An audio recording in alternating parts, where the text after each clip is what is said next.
Greetings, humanity. Today is Tuesday, February 10th, 2026. Let's grok the news. I'm Robert Gardner, using GROK each weekday to help me search out and to summarize the biggest headlines in the news today. You also get the unparalleled benefit of this observer's opinions.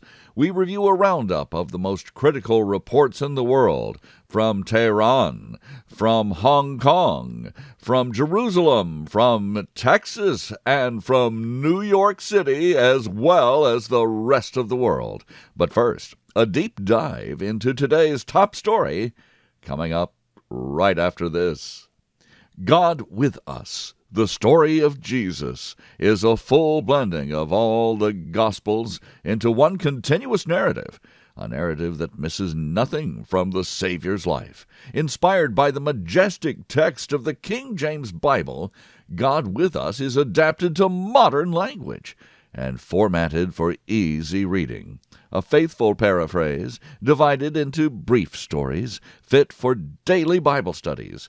This book was fully researched to present the entire story of Jesus, from his birth to his ascension. Find God with Us by Robert Gardner, that's me, at Amazon.com or wherever books are sold. And now let's grok the most important news in the world today, starting with our lead story. Dateline Washington, D.C., Tehran, Iran. High-stakes nuclear diplomacy is underway as U.S. and Iranian officials hold critical talks in Oman aimed at curbing Tehran's nuclear program, even as Israel warns it is prepared to launch unilateral military strikes if Iran continues advancing its ballistic missile capabilities. President Trump and Israeli Prime Minister Netanyahu are reportedly coordinating closely with Israeli defense officials, signaling that Jerusalem may act alone should diplomatic efforts fail to impose strict limits on uranium enrichment and missile development. Iran's top security official arrived in Oman shortly after preliminary discussions, with Tehran insisting any deal must gauge Washington's seriousness while refusing to halt enrichment activities. The talks come amid heightened regional tensions, renewed U.S. sanctions pressure, and Israel's repeated assertions that Iran's missile program represents an existential threat. Analysts warn that failure to reach meaningful constraints could rapidly escalate into direct confrontation, especially given Trump's hard-line stance toward Tehran and his administration's emphasis on preventing nuclear breakout. The outcome of these negotiations could reshape Middle East security dynamics for years to come. Meanwhile, this observer hears little to nothing about the persecuted people of Iran and the help that was promised them by the United States president. The carrier group just sits there, waiting for word. And now we grok the headlines from around the globe. Dateline Washington, D.C. President Trump has threatened to block the opening of a major new international bridge connecting Detroit and Windsor, Canada, unless Ottawa agrees to immediate negotiations on trade and border issues, sharply escalating tensions between the United States and Canadian leadership. Everyone talks about rising tensions everywhere, but that's what happens when you negotiate with enemy leaders. Iran, Canada, and more of these are in the news. Dateline Hong Kong.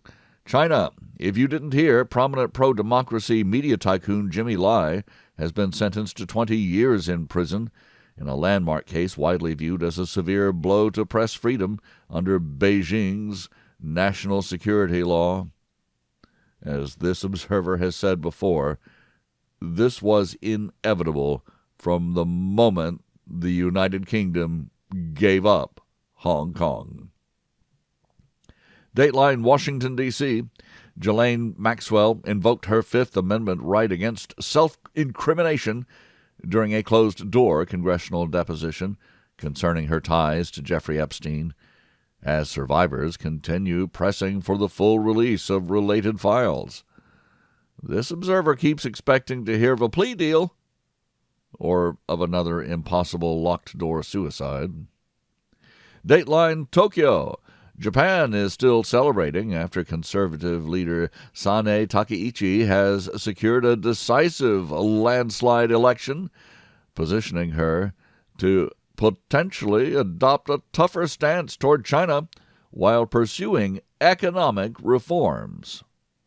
She will, of course, be constrained by her coalition somewhat, but Japan's Iron Lady, unlike most conservatives in first world countries, actually decided to wield power rather than to sit and passively wait for her opposition to wield it for her. America's Republicans, particularly in the U.S. Senate, could learn something. Dateline Arizona, an undisclosed location. The search for Nancy Guthrie, mother of NBC News anchor Savannah Guthrie, continues after a ransom deadline passed with no resolution. The family has issued emotional public pleas amid questions about the note's authenticity. This observer expects from reports out there that Mrs. Guthrie, an extremist and activist, had been hobnobbing with the wrong people who knew people even more wrong, and she encountered someone as wrong as can be.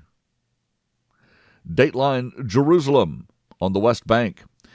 New Israeli security measures and legislative proposals in the occupied West Bank have triggered Palestinian accusations of de facto annexation, drawing sharp condemnation from the UK, from the U.S., and others, although Trump is reportedly opposed to formal annexation. Still, everything else seems to be moving forward. This observer isn't paying much attention to the inevitable outcry from the professional outcriers. Matters are moving swiftly. Dateline Tehran. 1 month after its deadliest crackdown on dissent, the Iranian regime has widened its repressions, arresting reformist figures and intensifying suppression tactics as the death toll continues to climb. Meanwhile, this observer has not observed the USS Abraham Lincoln going anywhere.